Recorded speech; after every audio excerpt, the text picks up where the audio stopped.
everyone. Welcome back to the Christian Prodigy. Today we are going over Lamentations 3 through 5, so let's get right to it. Chapter 3. I am the man who has seen affliction by the rod of the Lord's wrath. He has driven me away and made me walk in darkness rather than light. Indeed, he has turned his hand against me again and again all day long. He has made my skin and my flesh grow old, and has broken my bones. He has besieged me and surrounded me with bitterness and hardship. He has made me dwell in darkness, like those long dead. He has walled me in so I cannot escape. He has weighed me down with chains. Even when I call out or cry for help, he shuts out my prayer. He has barred my way with blocks of stone. He has made my paths crooked. Like a bear lying in wait, like a lion in hiding, he dragged me from the path and mangled me, and left me without help. He drew his bow and made me the target for his arrows. He pierced my heart with arrows from his quiver.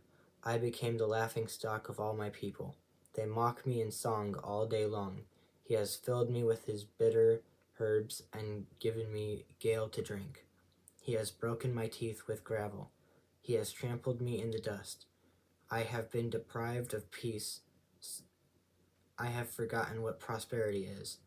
So I say, my splendor is gone, and all that I have hoped from the Lord.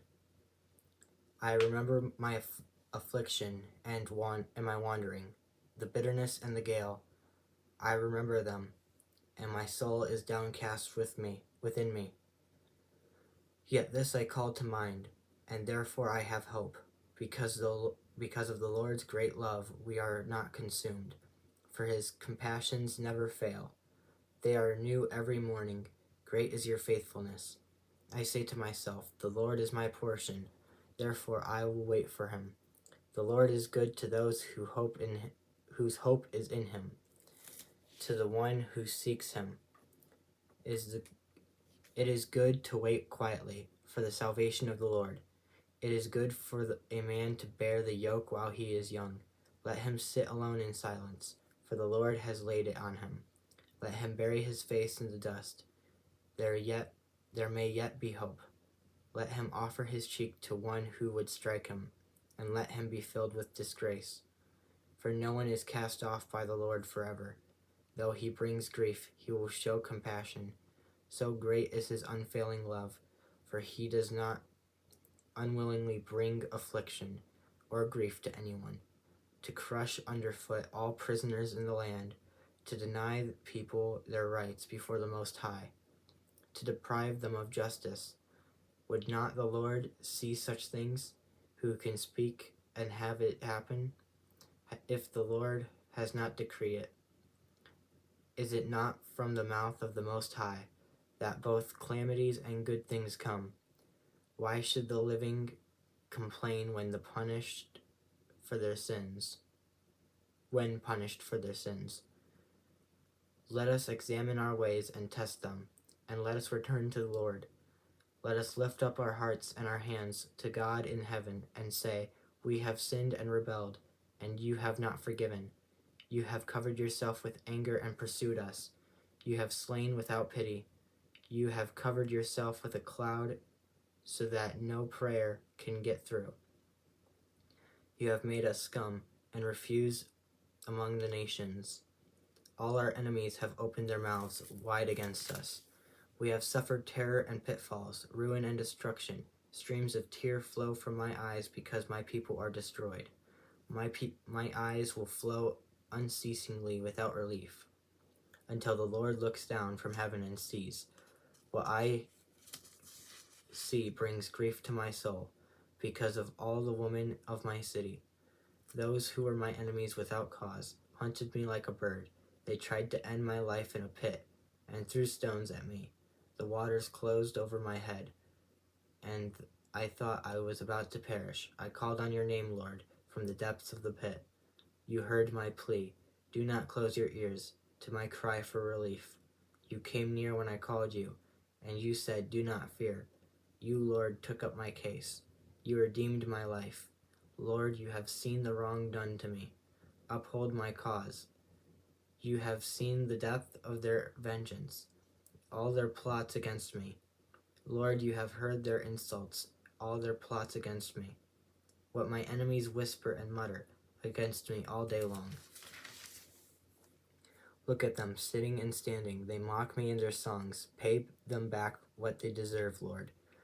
For what their hands have done, put a veil over their hearts, and may your curse be on them.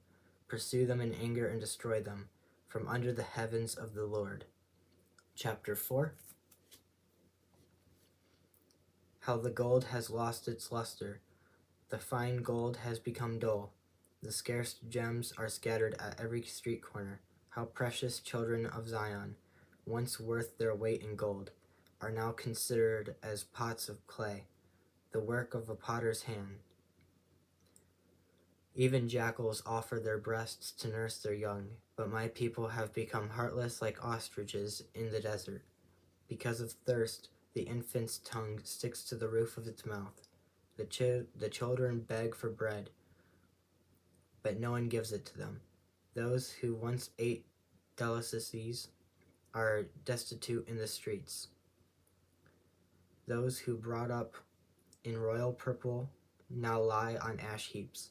The punishment of my people is greater than that of Sodom, which was overthrown in a moment, without a hand turned to help her. Their princes were brighter than snow and whiter than milk, their bodies more ruddy than rubies, their appearance like lapis lazuli. But now they are blacker than soot and not recognized in the streets. Their skin has shriveled on their bones. It has become as dry as a stick.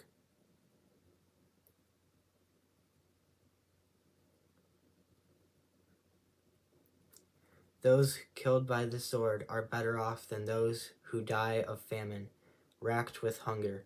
They waste away for lack of food from the field. With their own hands, compassionate women have cooked their own children who became their food. When my people were destroyed, the Lord has given full vent to his wrath. He has poured out his fierce anger. He kindled a fire in Zion that consumed her foundations. The kings of the earth did not believe, nor did any of the peoples of the world, that enemies and foes could enter the gates of Jerusalem. But it happened because of the sins of her prophets and the iniquities of her priests, who shed within her the blood of the righteous. Now they grope through the streets as though they were blind. They are so defiled with blood that no one dares to touch their garments. Go away, you are unclean, people cry to them. Go away, or away, away, don't touch us. When they flee and wander about, people among the nations say, they can stay here no longer. The Lord himself has scattered them. He no longer watches over them. The priests are shown no honor, the elders no favor. Moreover, our eyes failed, looking in vain for help. From our towers we watched for a nation that could not save us. People stalked us at every step, so we could not walk in our streets. Our end was near, our days were numbered, for our end had come. Our pursuers were swifter than eagles in the sky. They chased us over the mountains and lay in wait for us in the desert. The Lord's anointed, our very life breath, was caught in their traps. We thought that under his shadow we would live among the nations. Rejoice and be glad, daughter Edom, you who live in the land of Uz, or whatever it is. But to you also the cup will be passed. You will become drunk and stripped naked. Your punishment will end, daughter Zion.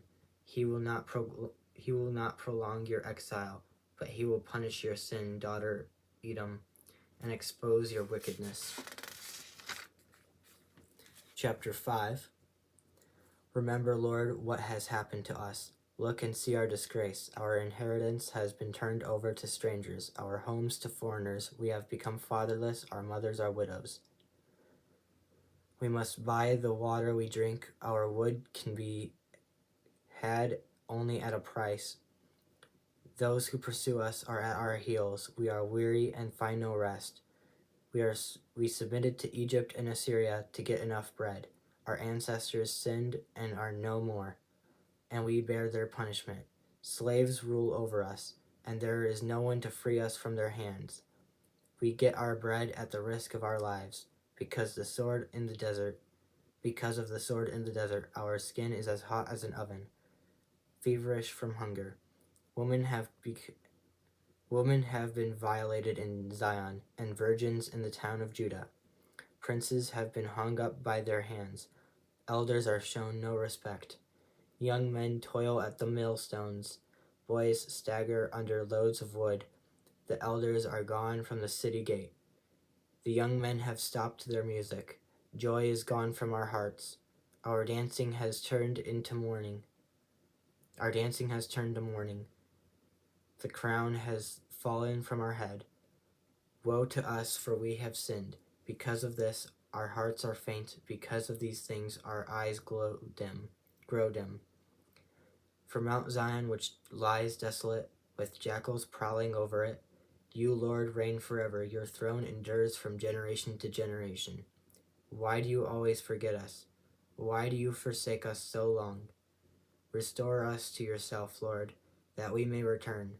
Renew our days as of old, unless you have utterly rejected us and are angry with us beyond measure. So that was Lamentations 3 through 5. I hope you guys enjoyed the video. If you guys did, make sure to leave a like, and if you're new, consider subscribing.